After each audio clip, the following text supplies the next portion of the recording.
What them haters talking about?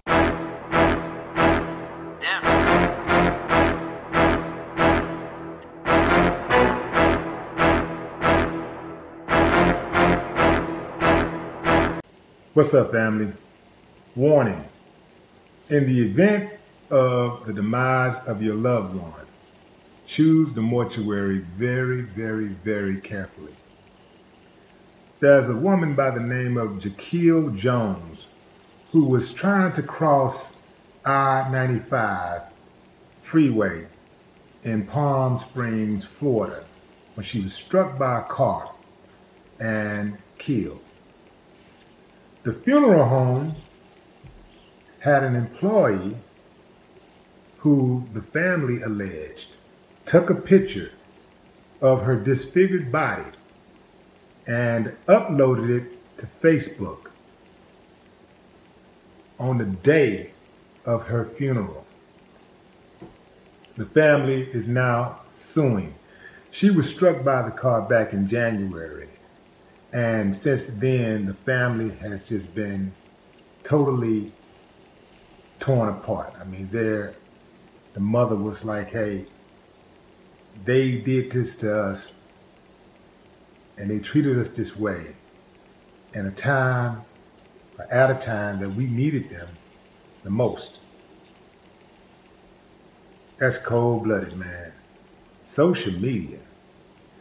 These funeral homes, I've always been paranoid about funeral home employees like disrespecting my remains. You got to think about what I'm saying. If you think it can happen, it has probably happened already, and it's probably still happening at funeral homes all over the world. Think about what I'm saying.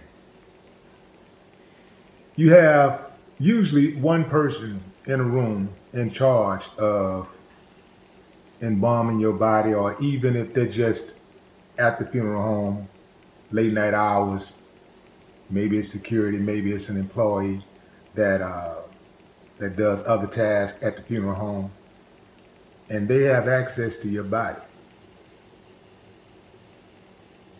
Imagine, you know, we got all kind of creeps out there.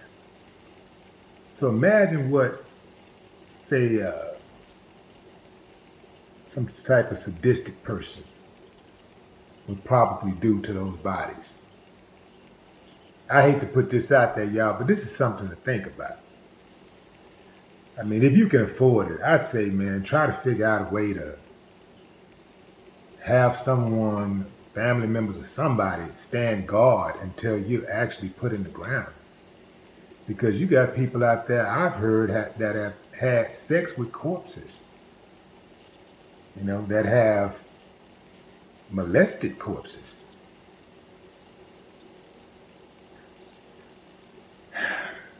This same funeral home, Stevens Brothers is the name of the funeral home.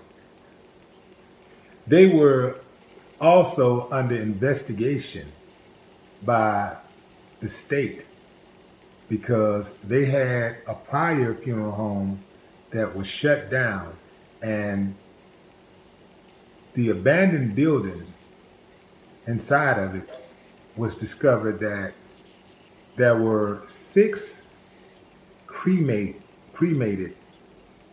persons inside of that building, an abandoned building, and they were under investigation for that. So, and also it was mentioned that they were under investigation for a few other things. So this just sounds like Stevens Brothers is an habitual line stepper when it comes to the proper way that they should handle funerals and in terms of being professional. It seems like they're just an habitual line stepper. And I say to the family, at the very least, make sure you get a refund, a full refund. Now, I heard that the city, they took up some type of fund to have the funeral expenses paid for.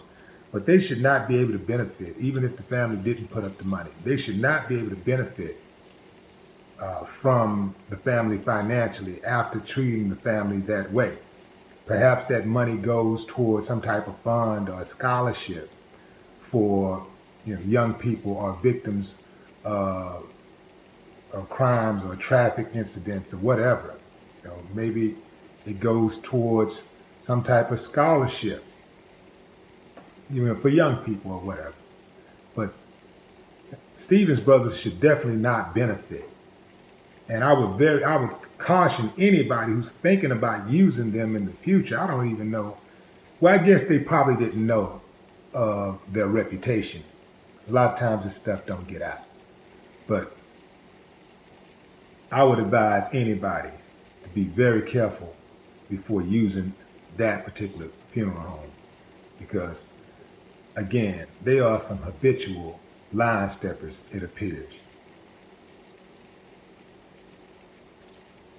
Again, I am very, very paranoid about these funeral homes. I've heard all kinds of stories, and some of them are so morbid, I don't even want to go through the list. But y'all just be careful out there. And I want to sign off by saying to the family, I empathize with you. It is very, very